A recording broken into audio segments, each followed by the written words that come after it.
yeah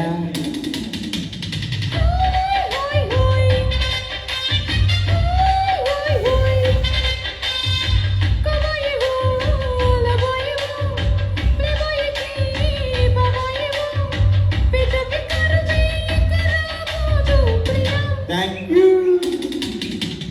ఇందుకు చారు మన పోరు కాటిస్తా నేనే ముగ్గురు పిచ్చి